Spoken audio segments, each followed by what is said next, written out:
Example 2.30. A sonar, sound navigation and ranging, uses ultrasonic waves to detect and locate objects underwater. In a submarine equipped with a sonar, the time delay between generation of a probe wave and the reception of its echo after reflection from an enemy submarine is found to be 77 seconds. What is the distance of the enemy submarine? Speed of sound in water, that is 1450 meter per second. This example is exactly like the previous one. Okay.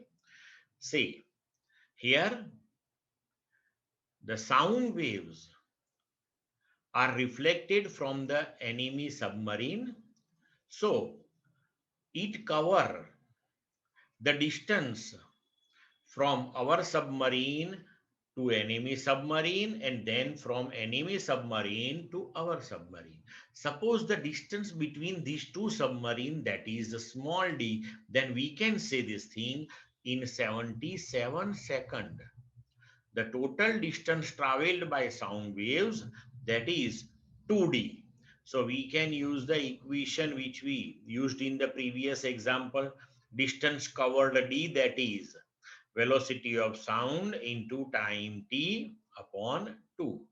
So velocity of sound in water, that is given to you 1450. Time taken, that is 77 upon 2. Solve this one. You will get the distance between those two submarines. Clear?